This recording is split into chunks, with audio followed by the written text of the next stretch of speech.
Mayor Higgin, can you hear us?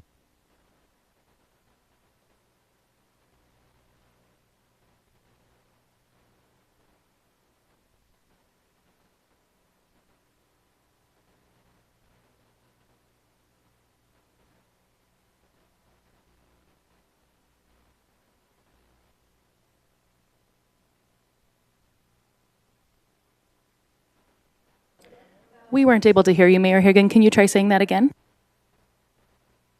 Testing, testing. Can you hear me? Can you hear me? We can now. Thank you. Okay, thank you.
on 250,000 on the new technology system, worth every penny. Good afternoon, everyone. I'll call to order the Safety and Social Standing Policy Committee of City Council, and I will ask the City Clerk, Mr. Sarsfield, to do the roll call. That's you, David. Thanks. Thanks, Chair. Councillor Schmidt-Rempel, Here. Deputy Mayor Campbell, Presence. Councillor Parker. Here. Acting Mayor Middleton Hope. Present. Also in attendance from Council are Mayor Higgin and Councillor Croson. Great, thank you very much. We'll move on to the adoption of the agenda.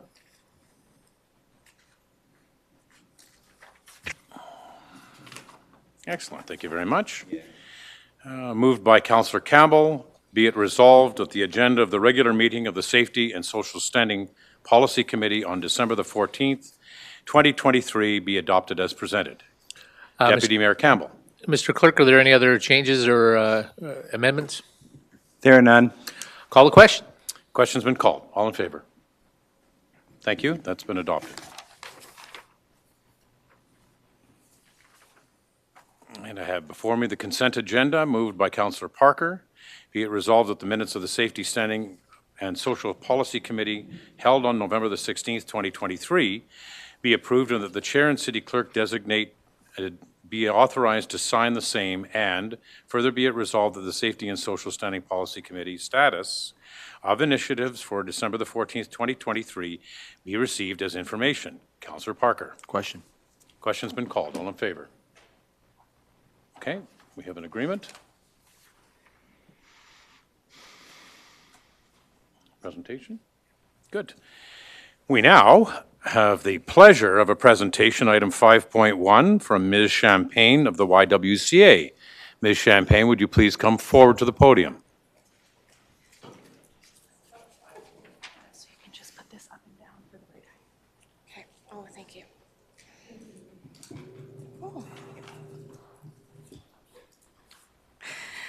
Thank you. I am Jill Young, the CEO of YWCA Lethbridge, and I believe Kat Champagne, I'm also here with her as my colleague, here to present collectively on an update on the YWCA Lethbridge and District.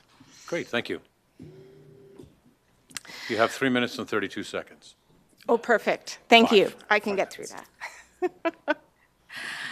So this presentation is primarily designed towards an informational session as to the updates on YWCA business operations and where we are looking to go over the next several years when it comes to a Harbour House expansion.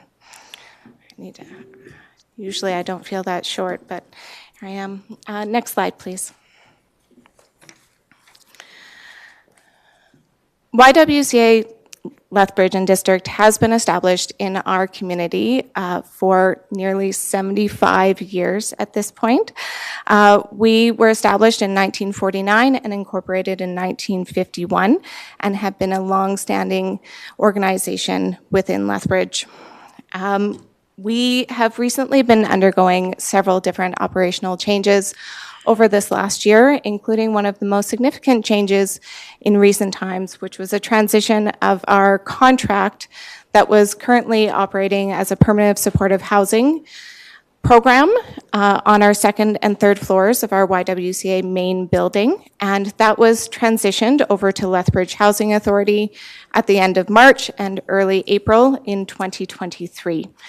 With that came an opening of space in our YWCA main building, and we have identified a primary need and immediate need for an expansion of Harbour House. With that has come an ask to the province that we have submitted, which you also do have as part of your packet, to the Government of Alberta as a request for operational funding beginning in fiscal 2025. Next slide. As an overview for Harbor House and what Harbor House services we do. We are designed as a 24-bed crisis shelter for women, children, and gender diverse individuals identifying as women. This is designed as immediate support. This is not meant for long-term support and the services needed for those survivors of domestic abuse. We are designed as a 21-day length of stay for this emergency shelter. We are available for those in need 24 hours a day, 7 days a week, 365 days a year. That means we have staff on call if someone presents themselves to our Harbor House location, as well as we have a 24-hour crisis line for those seeking support or questions over the phone. We also have a partnership with Lethbridge Public School, which is something that we are very proud of. We've had for about 15 years now at this point, where we actually offer curriculum-based studies through the Lethbridge Public School for any children that are spending time within Harbor House. Next slide.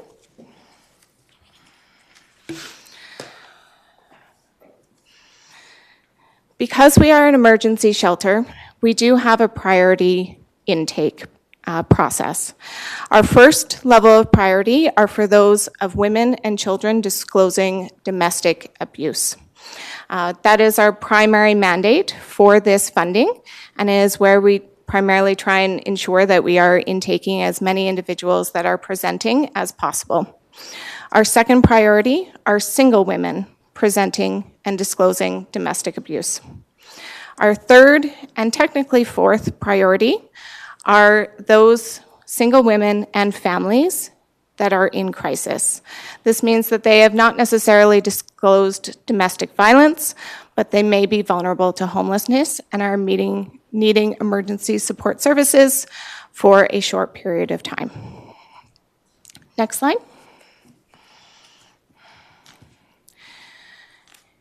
ACWS, which is the Alberta Council of Women's Shelters, recently released their data on province-wide information of women's shelters.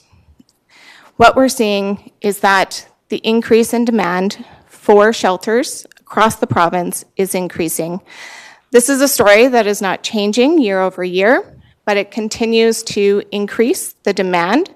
And again, as you can see here, we're seeing a higher increase for families and children than previous years.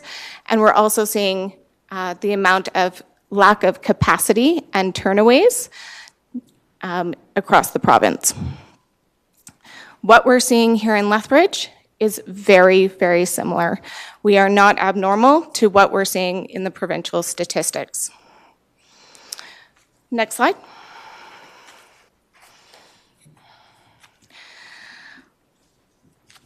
I have presented our turnaways due to capacity for F2023.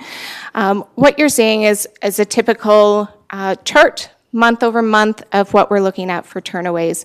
And I do classify what a turnaway is, and I want to be clear that we're not just turning away someone at the door and leaving them to walk away.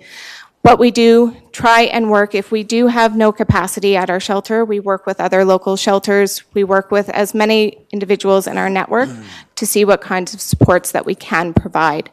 But when it comes to capacity alone, we turned away nearly 700 individuals last year alone due to space. On that chart that's presented to you in front, you will see that it is distributed based on both women and then a children's statistic and what you can see. Generally, through the summer months, we see a lower request for intake, and then as the seasons start to get a little bit colder, those increases in requests do tend to increase. Through the holiday months, we do actually see a little bit of a decline, but of course that's generally around individuals looking to seek the holidays with family, but then we will see an increase in January, as you see here. Next slide. the most notable and impactful statistic that I want to share with all of you today is actually the trend that we're seeing for family requests. We all know that through the pandemic, COVID shone a spotlight on the impact on women, but also the family dynamic and how that changed.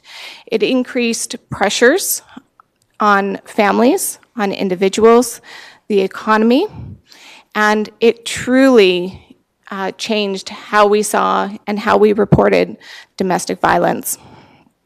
What we're seeing here is the statistics year over year for single women are generally staying fairly the same. We're seeing about 11% increase over 3 years. But the family requests for accommodation have shot up by more than 200% when we look at these statistics year over year over the last 3 years. Of course, anything pre-COVID, we are seeing similar trends, but it is a different dynamic when you factor in a pandemic that has changed the family dynamic. We also know that there is somewhat of an invisible homelessness. When we look at these numbers, this is not the true impact, and it's very difficult to quantify the true demand for what we would be able to accommodate and what would be in need for families at this time in Lethbridge. The reason for that, and some of the messaging that comes along with many of these data releases, is that we are at capacity. We have no space. We are challenged, and the demand continues to increase. That actually can deter families from seeking shelter and leaving a unsuitable family dynamic. And so those numbers are very difficult to track if we don't have the ability for them to come forward or their desire for them to come forward and seek the support and assistance that we would be able to provide. So when you look at these numbers, this is not the true impact of what's happening here in southern Alberta and primarily in Lethbridge. And I'm going to turn it over to Kat Champagne to continue on the presentation. Next slide, please. All right. Good afternoon. My name is Kat Champagne. I know most of you, but I appreciate you all having us here today to speak on this very important matter to us and our ability to assist with the, what's going on in our own municipality. So, question next, what are we doing here? All the information that Jill has provided to you about Harbour House, has provided to you, leads us to coming here to present in front of you today. So current data with us for the last pit count indicated that there was 454 homeless individuals, with that estimated 254 of them being unsheltered. So when we've put this pie chart together, this just shows that with that Alberta's action plan on homelessness, allocating the $1 million to the beds here in Lethbridge, that takes a percentage of those. And then with this expansion to Harbour House, we'd be able to contribute to 10% of that outstanding homelessness issue here in the city. The big piece for us on that is that not only would this 10% that we are adding in here be beds, additional beds, they'd be permanent beds. So they wouldn't just be a temporary fix for part of our community. Harbour House expansion proposal helps to support those unsheltered with an additional 26 beds for women and children. So that would more than double our current capacity in Harbour House. In the past year alone, Alberta Shelters provided 58,065 services to vulnerable Albertans, and 4,660 individual adults were admitted into shelter. So being able to add, even just our own 26 beds to this, although it may seem small, those beds are on a rotating basis of 21 days. So we're going to add to the need for continual support and the need for beds that are open and available. These will be permanent spaces for women and children fleeing domestic violence or in crisis. So again, this provides us an opportunity to increase our availability on an in-crisis priority and make sure that we are in line with our current mandate. Next slide, please. So our building is currently zoned for shelter use. There's no rezoning required under the current land use bylaw. We do currently have a small barrier with the fact that we would require to change some of our current land use on our second floor. So the way that our current building is laid out, the top floor is now Harbour House. The third floor sits empty, as Jill explained, that held our women's permanent supportive housing. We're looking to expand to have floors 3 and 4 be our Harbor House, but we would need the capacity administratively on the second floor to be able to support the needs of the clients that are there. We need staff to be able to work in shelters, staff to work on them an outreach piece, and basically to do all those wraparound supports for them. So our building space does require some changes to that. We have been working with city administration on this as we navigate through this. We are currently working to navigate our current lease with the City of Lethbridge, as the YWCA is a City of Lethbridge building. And we've been having great conversations with CSD on that and how we can work together. But part of that does include changing some of the uses to be better purposed for what we believe the need is in our community. So building space does require some upgrades, some security improvements, general renovations, and furniture acquisitions prior to expansion. Family floor and a single women's floor designed to be purpose-driven. So as Jill mentioned, we are seeing a significant increase in families' need for shelter, and what we're looking to do is to make it so that we've got a family floor and we've got a women's-only floor. Communal living at the worst, at the best, is not a fun time for anyone, especially anyone that's going through a crisis situation or a domestic violence situation. So to put women that are single with women that have other children, you know, it can just be really high stress, high anxiety. So being able to separate them out into two parts, as well as use, not only do we have a school, we're one of the only shelters in the province that has a school, so we would be able to move that onto our family floor as well, because right now it's situated in the basement, which isn't very accommodating to small kids that are already in shelter and needing to go downstairs to go to school. So we'd like to make it so that it's more friendly for everyone, more accessible, and ultimately purpose-driven for that. Next slide, please. So as our economy continues to negatively impact and household incomes increase and the rising risk of domestic violence, we are seeing that there is a need for this. Lethbridge's population growth with immigrants as the largest demographic, disparities in median income in immigrant and Indigenous community, and 60 to 60% of the Harbor House clients identify as Indigenous or First Nations. So in order to do this project, we will require funds for this. One of the reasons that we are here today was originally to provide an update onto what we were doing at Harbor House, but we are looking for an official ask from the City of Lethbridge. In 2017, there was a project that was, there was some investigation looking into how we could possibly expand into some second stage shelter space. There was some money allocated to us through a grant with the City of Lethbridge through a resolution through council, so to approve the funding for the City of Lethbridge through the Affordable Housing Capital Grant Fund, and recommended by SHIA previously at that point to put this money forward to us for pre-development costs. So we were allocated $251,000 of pre-development costs to look at a site, to look at what's the best option for this second stage shelter.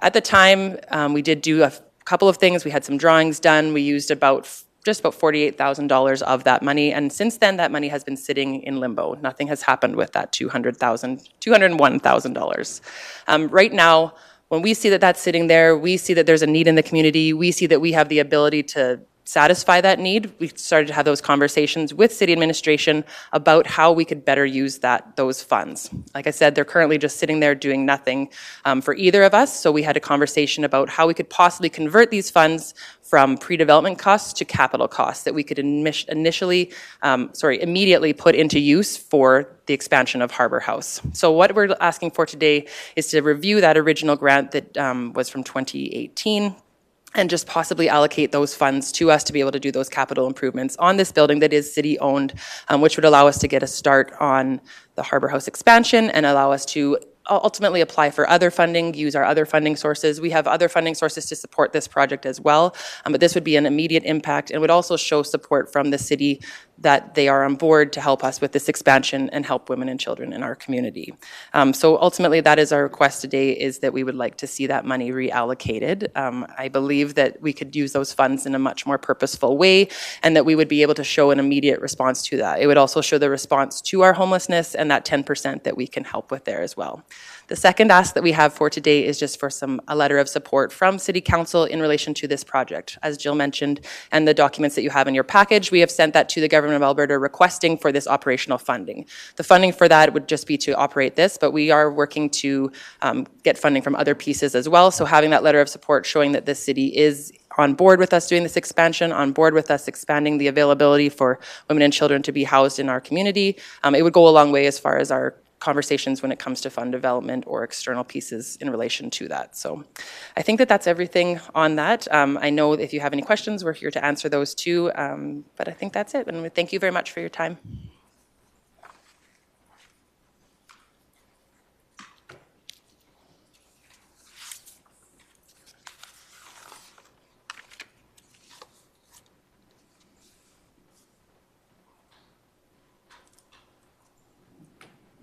There we go.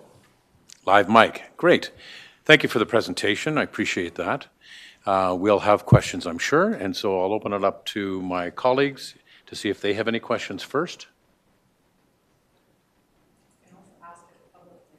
I will. Looks like Councillor, go ahead. Councillor Campbell? Yep, thank you. For clarification, I just want to, I'm sorry if I kind of misunderstood it. You did have housing in your building, and it was taken over by Lethbridge Housing? Is that, so can you take me through why all that happened? What happened and the reason behind all that? So we had a contract. It was, originally it was actually through City of Lethbridge as the CBO. We were operating a permanent supportive housing for 24 women of 18 plus. And that was on floors 2 and 3. We had entered into that contract in 2020. And as we evaluated the program and the success and the outputs of that program, we as an organization chose not to renew the contract. The contract came to an end on March 31st, 2023. And at that time, the CBO was actually being transferred from City of Lethbridge over to Lethbridge Housing Authority. Sorry, just what is CBO? Community-based organization. Okay, sorry. They're basically the ones that are distributing the funds. Okay. And so at that time, we chose not to enter into a new agreement for the following fiscal year, which would have started April 1st, 2023. So we as an organization chose not to continue on with that programming so that we could continue to focus on our primary mandate of YWCA and where we truly thrive in our organization, which is domestic abuse. So are those units being used today? Are they just empty right now? They are vacant. Is there a plan? Is there a plan for that? I'm sorry.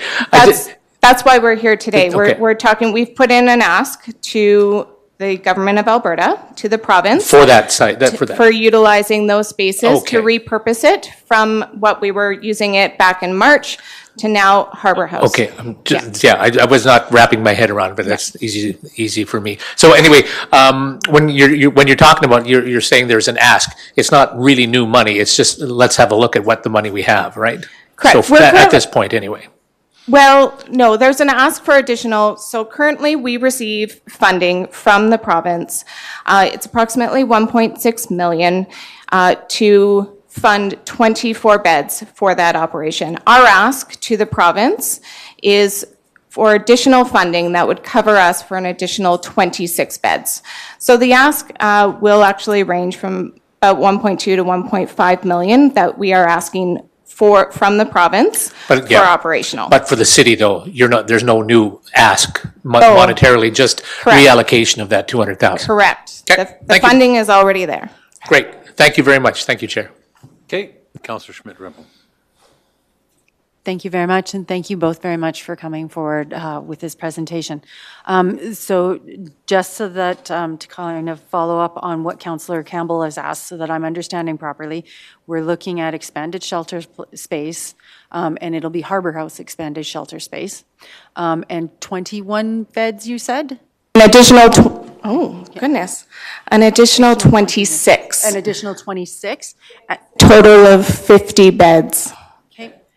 And we're having some really interesting things going on with this. Yeah. So a total of 50 beds, and the additional 26 are permanent, correct? They're not in that 21-day rotation? Those would be permanent? No, they would still fall under Okay. the 21-day emergency shelter. Okay. But our intention, to Kat's point, when we say permanent, is that they will remain longstanding in the Okay. community. Okay, thank you for clarifying that for me. How soon would the beds open up? So if we were to move forward with reallocating or changing the purpose of the $202,000 here, how soon would we see those beds open up? I would say that would be contingent on the success of the operational funding that we receive from the province. Okay. At this time, an additional 1.5 $5 million in operating costs annually would not be sustainable by us alone, and so we are requiring that provincial support and that operational funding from them before we can actually open up the beds. Okay, so what you're looking for us today is to recommend to council that reallocation of the 202,000 that we have currently basically sitting there, like you said, as well as writing a letter of support to the province to recommend that they provide you with that operational funding. Correct. Okay, thank you very much.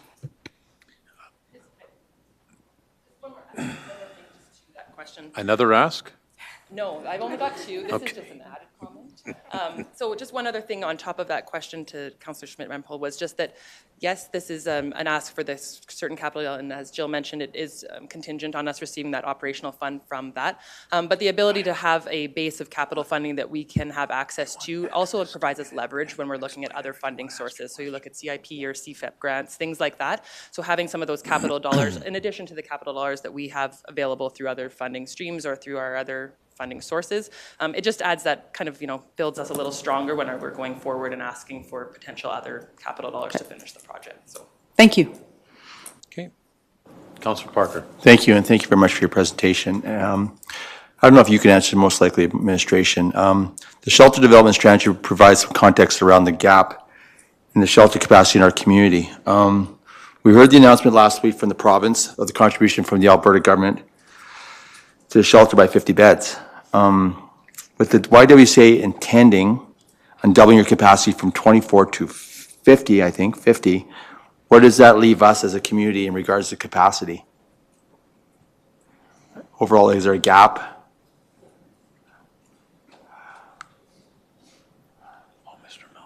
Thank you. Thank you, Mr. Malcolm. So in terms of the number of homeless individuals, it's a constantly evolving number. According to our PIT count, which was done in 2022, we have that number of 253 individuals who are experiencing homelessness. That was a point in time, that was one day, but we are confident with the announcement for those additional 50 beds, bringing that total to 170, that will support the individuals who could go into the existing emergency shelter run by Blood Tribe Department of Health on any given night over the winter months. So we're quite confident that capacity deals with those individuals who are out on our street in those freezing cold conditions. The piece that Jill and Kat spoke to here from the YWCA is that's largely a different clientele. Those are those families with children who would not be able to access the existing shelter and are in a different situation. So we're talking about almost entirely different populations. Demographic, there could be a little bit of overlap with some of the single female clients. Thank you, Mr. Malcolm. Thank you, Mr. Chair. You're welcome. So questions now from me. How much space in your building is actually allocated for offices? And by freeing up that space, would it provide you with additional locations to house people?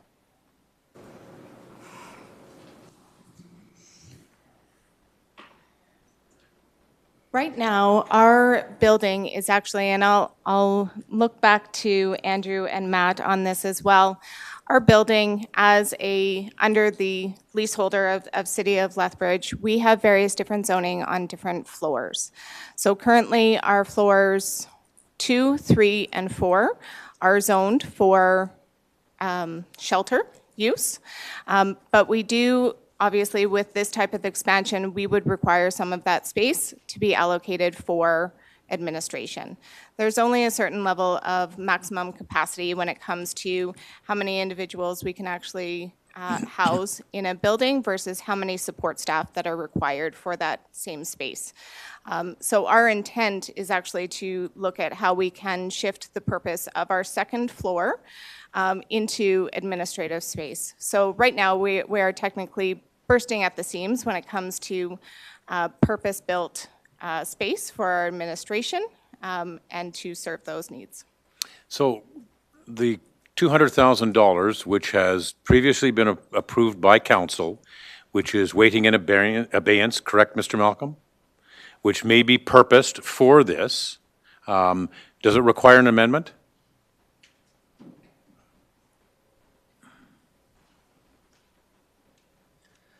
So it is our belief as administration that there would need to be an amendment or a direction provided by the SBC and council.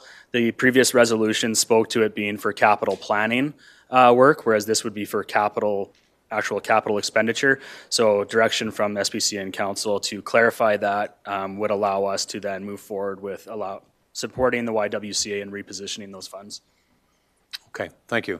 Then my question is, and I want to be clear on this, I asked you a question about repurposing space within the building for beds as opposed to administration, and I got lost when you started to talk about moving administrative space to the second floor, which is the floor I think we're talking about in terms of enhancements to provide bed space.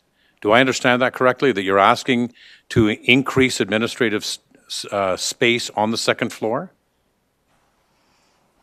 Yes, thank you. To be clear, we are looking to renovate the third floor for beds, and then the second floor for administrative space, correct? Okay, so you need additional administrative space. Yes. Okay. Could you use administrative space off-site? The purpose of the administrative space, the answer, part of that, yes, we could, but the primary support for Harbor House is 24-hour on-site.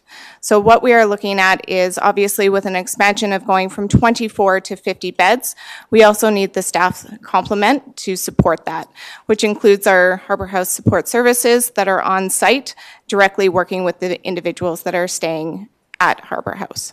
So there is a small portion that could be reallocated off-site, but for maximum efficiency and the purpose of redesigning the second floor for administration would be designed directly towards Harbor House specifically. So previously, the second floor was used for beds, is that correct? Yes, correct. Okay. And how many beds were there? 26? There were 24 combined on floor 2 and 3. Okay. So 12 on each floor. And so what you're asking here is it's to effectively double the number of beds. That's what Councillor Parker alluded to. Yes. Okay. Yeah, we would be going from 24 to 26 because it's designed to be communal rooms. So instead of having one individual allocated in one of our rooms, it would be at least 2 individuals that are located, which is how our Harbor House currently operates. Okay. And are you hiring additional staff? We would, yes, and that would be part of the operational funding request that would cover that province. from the province. Good. Okay. Clarity as far as space-wise. So when we're talking, the fourth floor right now is, sorry, I'm usually really loud. So the fourth floor right now is our Harbor House services. Then we would add the third floor on as our secondary. One would be family, one would be women and children only. The second floor would then be administrative. Just for context sake, right now we're operating a 24-bed shelter, and our support services for Harbor House, for example, we have 6+ staff working in one room, a third of the size of this room, to support what's currently going on there. So the need for that administrative space is necessary so that we can have that space, because they're meeting with clients, they're meeting with external stakeholders, they're meeting with those outside agencies that are meant to support. Harbor House Support Services is wraparound services to get women back on their feet, through food, through jobs, through aids, through respite care, so they can go to interviews. So we're already, like Jill had said, we're bursting at the seams there, and we would be able to, so if we do have this staffing increase, so obviously that's going to be a complement to this. We're not going to be, the increase to operational won't be exactly the same amount that we get right now operational for the Y, because we do have some roles that will be, we don't need to double up on those. But when we're getting double the clients, we're going to need double the outreach workers, double the support staff, double the childcare staff. So just having the space to actually do that properly. We want to expand, but we want to do it well, and we want to make sure that we're providing the best services to those that are coming into our building. And to do that, we do just need that additional space, especially because there's a lot of privacy concerns with that as well. So, yeah. Okay, good, thank you.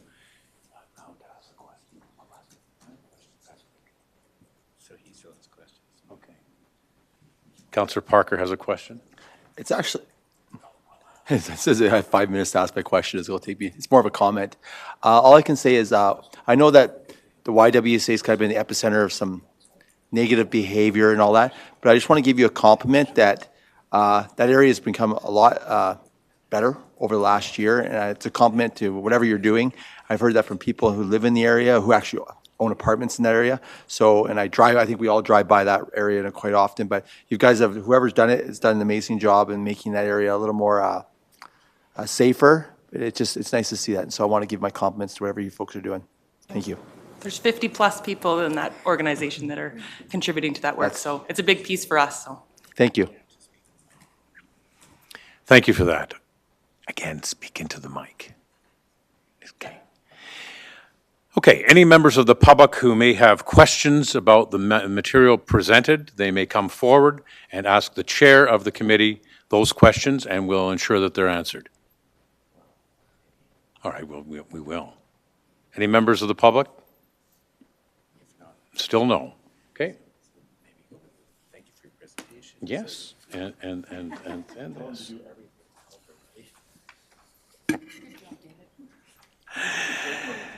Yeah. Mr. Sarsfield is a pip. There's no question about it. All right. Thank you very much for your presentation. We appreciate it.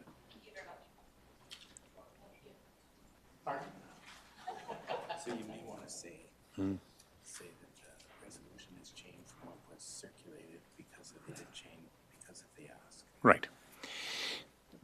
So I have a motion before me, moved by Councillor Schmidt-Rempel. The ask has changed just slightly, and I will ask to have it put up on the screen. YWCA Harbour House expansion, whereas City Council granted YWCA Lethbridge funding in the amount of $251,000 from the City of Lethbridge Affordable Housing Fund for Capital Planning at the April 24th, 2017 meeting. And whereas there is $202,483.80 remaining from the prior capital planning grant. And whereas the YWCA is requesting a reallocation in capital funding for a change in scope for expansion of the second and third floors of the YWCA Harbour House for expanded shelter, offices, and programming space. Be it resolved that the Safety and Social Standing Policy Committee recommend to City Council the following. 1, that the remaining portion of the approved 2017 funding of $202,483.80 to YWCA Lethbridge be reallocated for use by the YWCA as capital funding for the expansion of Harbour House. And 2, further that the funding be subject to the execution of the city's third-party contribution agreement in a form and conditions satisfactory to the city manager, authorizing the city manager and the city clerk to sign the necessary agreement. And 3, further that the mayor sign any request for letters of support for the project. Councillor Schmidt-Rempel. Thank you very much. And I'm actually going to change that point number 3 to further that the mayor sign a letter of request to support the project. I feel really uncomfortable asking the mayor to sign any letters. So sign a specific letter, is that what you're asking? Right, yeah, we can write and sign a letter of support for the project. I just don't like the idea of signing any letter because we sign don't know what any the letter looks request. like. And that's just. So how about a friendly amendment which would read, the mayor sign the request for letters? Or a request for letters? Sign a letter of support for the project, yeah. Okay. Further, the mayor sign a letter of support for the project. And that's just me amending it. Yep. Any objection from any of the members of the council, of the committee? Nope. Okay, All right, so we've got the amendment up there? I can't see it. Where is it? There it is. Sign a letter of support for the project. Does that work, Jen? yep, that was what I had asked for, yeah. Okay. Yep. Good. So thank you, Ms. Young and Ms. Champagne, for your presentation today. Very much appreciated. We have heard not only today, but over quite some time, that there is a need in our community for additional permanent shelter beds. We also understand that additional permanent shelter beds is something that the provincial government supports and is looking for us to take action on. This provides spaces for women, children, and family, and will double the YWCA's capacity. There is a need, there is space, and there is funding that can be reallocated that will support the YWCA in their asks to other stakeholders, including the provincial government. With that, I would ask the members of this committee to support this initiative and recommend that it move forward to council. Thank you. Seeing no further comments for debate, call the question. All in favor? Motion passes.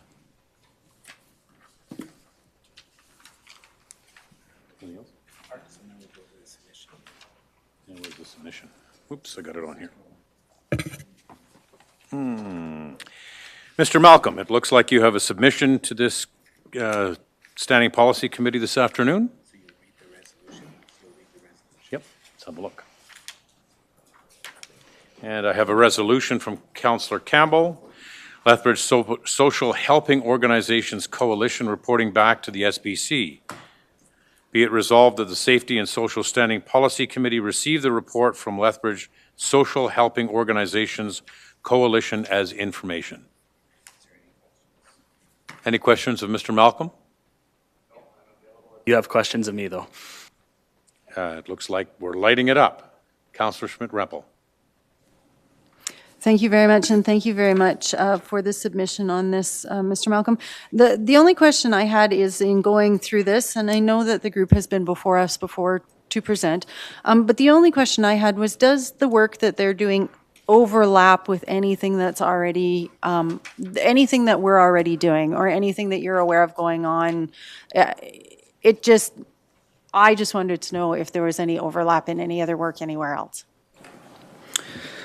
I would say that if there is overlap, what that is that the groups and the organizations that form part of the coalition, many of which are funded through the city in different ways, like primarily FCSS with this group. So we have interactions with those groups individually. What this coalition prides themselves on is actually bringing everybody together and sharing those successes, those opportunities, those wins, and those things they need to do together. So while yes, we as administration have many of the conversations with those groups that are around the table, it's an opportunity for them to come together as a group and brainstorm and do positive things for the community. Councillor Campbell. Thank you, Mr. Chair. Andrew, if I could, this is, it's been before us in the past in my first term, and there was a lot of, for me anyway, and a lot of it is about me. The confusion that I had about what groups were represented, and going back, there was a lot of overlapping in social services and what we were doing. So there was a lot of changes. A lot of it that wasn't. A lot of people weren't happy about those changes, but there was some positive outcomes from it. And we have coalitions. We still are trying to solve all the problems in the city. But I just wondered, not that you need to go give me a full historical look back at what we've done, but I just want to know, how did we get here and how are we doing as to where we are right now? Thank you for the question. So if we look back pre-2018, 2019, the department was called Community and Social Development. A lot of work was done with having staff in-house who delivered different services and initiatives in the community, primarily things like directly hands-on working with the CMARD, Community Municipalities Against Racism and Discrimination, inclusion, all sorts of different things, and working on more community development initiatives in-house. Community gardens, small libraries, those types of things. In 2018, the initial community wellbeing and safety strategy needs assessment was completed, and ultimately this new community wellbeing and safety strategy itself was released. One of the big pillars of that document was to streamline and focus administration's efforts, and an outcome of that was to focus on contract management, so the funds that we were receiving from the federal and provincial government, and being a distributor of those funds. At that point in time, the "and" was removed from the department and it became community social development, which seems like a minor change, but it really fundamentally, how we were staffed and the capacity we had to do that type of work changed. And what we've seen over the last 3 years is a number of community groups, including the coalition here, identify that there's a gap. And so we've re-engaged in those conversations. We've asked our consultants who are redoing our community wellbeing and safety strategy right now to focus on that and to potentially bring forward through that process any more larger structural pieces that we could look at as a department in doing differently. So time will tell on that piece, and that's why within here in the next steps is our commitment is to attend these meetings until the end of 2024, because at that point in time, we will have that bigger picture and a better understanding of where we want to go and what types of things we want to focus on as a department. So a coalition does exist right now, that's what you're, and who does that contain? They do. The two primary leaders are LSCO and Volunteer Lethbridge, primarily due to their executive directors and their participation, but it includes a wide variety of groups across multiple sectors in our community. They do meet, and the main ask when they came forward in June was that the city get re-engaged. We had been more or less absent from that table for about a year. And so we have done that. We have been attending the monthly meetings and have engaged in conversations around what that could look like going forward. Great, thank you. Thank you very much. Thank you, Mr. Chair. Thank you. Just one follow-up question, Mr. Malcolm. What does that look like for administration? So at this point,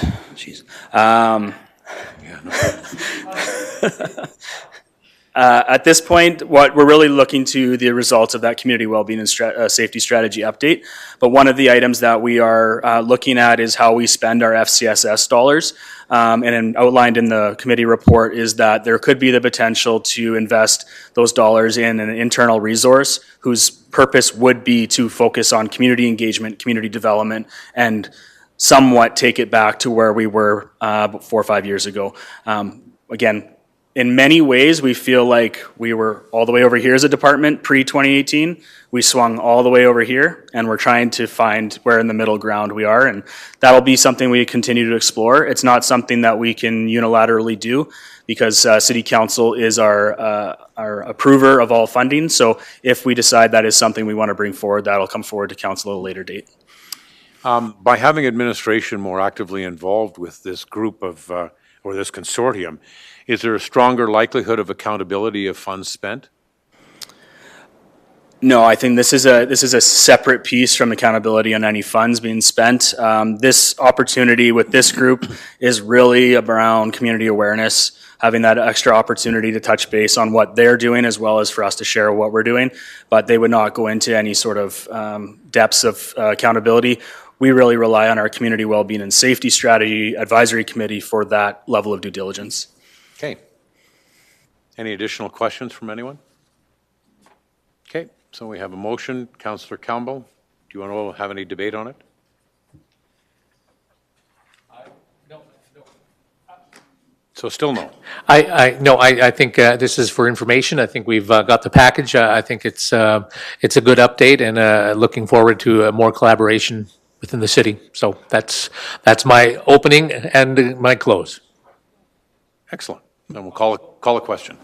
All in favor? Thank you. That passes. The meeting is now adjourned. Thank you very much. Good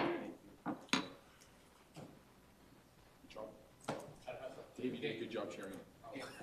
Sorry, I mean, Sean. Sorry. I don't know why I was